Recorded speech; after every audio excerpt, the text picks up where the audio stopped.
श्री शिवाय नमस्तुभ्याम। हर हर महादेव। पूज्य गुरु जी की कथा से श्रवण करके सोमवती अमावस्या का क्या महत्व है एवं पितरों के लिए इस दिन हमें क्या करना चाहिए जिससे उन्हें शांति प्राप्त होती है और हमारे घर में सुख शांति बढ़ती है। तो वीडियो को अंत तक जरूर देखिएगा, सुनिएगा। चैनल पर पहली बार हैं तो सब्सक्राइब अवश्य करिएगा। तो जब सोमवार के दिन की अमावस्या तिथि पड़ती है तो उसे हम सोमवती अमावस्या कहते हैं।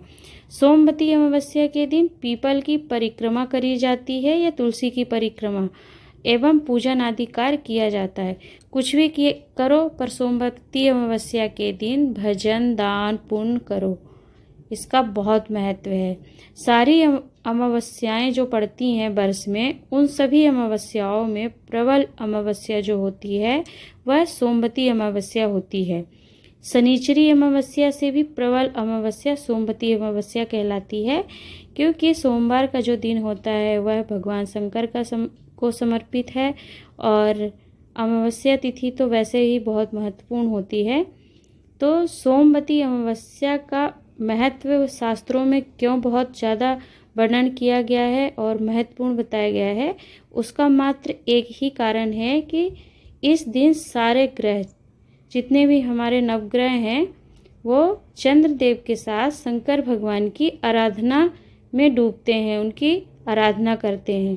तो यदि उस दिन हम भगवान शंकर की आराधना करते हैं, दान पुण्य करते हैं, पितृ आहूत वासुक जो भी होते हैं उन सभी को इसका भाग्य प्राप्त हो जाता है और वह तर जाते हैं।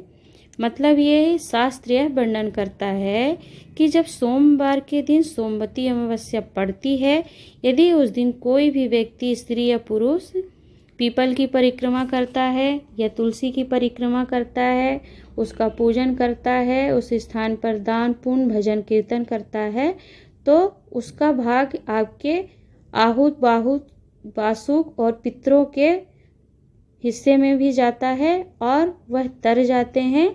उन्हें फिर पिंड और तर्पण की भी ज़रूरत नहीं पड़ती है। तो इस तरह से शास्त्र सम्मत सोमवती अमावस्या बहुत ही महत्वपूर्ण होती है। अब ये जो पितृ होते हैं, पितृ की गतियाँ जो होती हैं तीन होती हैं। एक तो होते हैं पितृ देवता, दूसरे होते हैं आहूत देवता और वासुक देवता। तो पितृ देवता कौन होते हैं? जो बहुत सारी तमन्याएं लेकर के अचानक से एक्सीडेंट, हार्ट अटैक या अन्य किसी बीमारी के कारण मृत्यु को प्राप्त हो जाते हैं, तो वो पितृ कहलाते, हमारे पितृ देवता माने जाते हैं। आहूत कौन होते हैं? जो कुमारी अवस्था में ही बिना विवाह के मृत्यु अवस्था को प्राप्त हो जाते हैं, वो आहूत देवता कहलाते हैं। वासुक कौन होते हैं, किसे हम कहते हैं?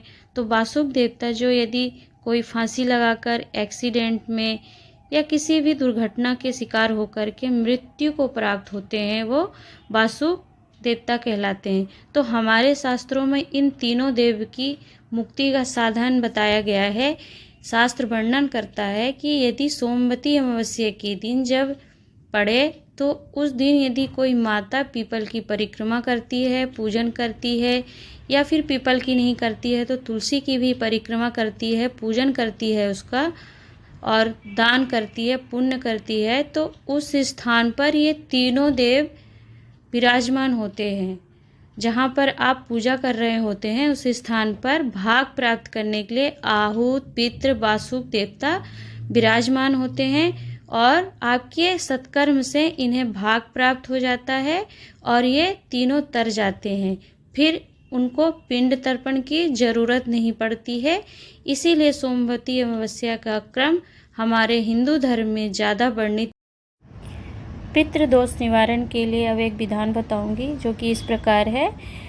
यदि आपके घर में किसी भी प्रकार का पितृदोष है, धन नहीं टिक रहा है, घर के सभी व्यक्ति चिड़चिड़ करते हैं, लक्ष्मी का आगमन नहीं होता है, तो बहुत ही अच्छा सा विधान है अमावस्या तिथि का, या फिर इस विधान को आप अन्य समय पर भी कर सकते हैं। अमावस्या का दिन हमारे पितरों के लिए होता है, तो उस दिन यदि करते हैं तो आपको लाभ ज़्यादा प्राप्त होता है।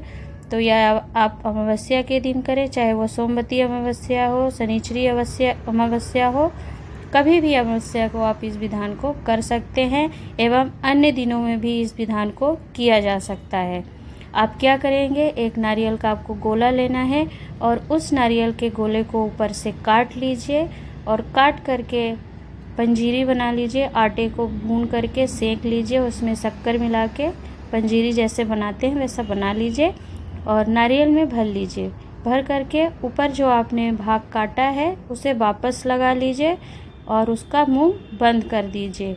और फिर उस नारियल के ऊपर आपको कलावा लेना है, जो लाल रंग का धागा होता है, उसे लपेटते जाना है और लपेटते हुए आपको पूरे नारियल को ढक देना है कलावे से और पूरे घर में घुमाते जाएं और लपेटते जाएं।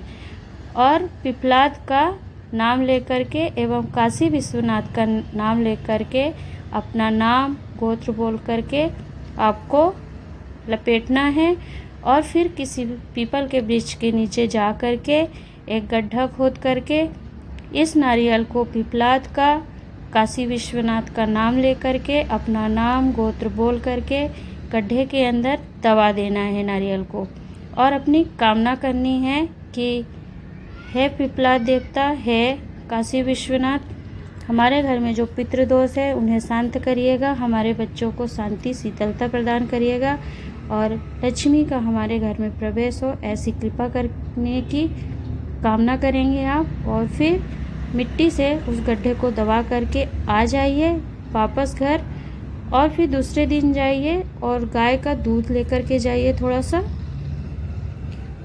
सा जल लेकर के जाइए और जल एवं दूध को आप उसी नारियल के ऊपर जो गड्ढे में दबाया है ऊपर से ही मिट्टी के ऊपर डाल के आ जाइए, अपनी कामना कर लीजिए।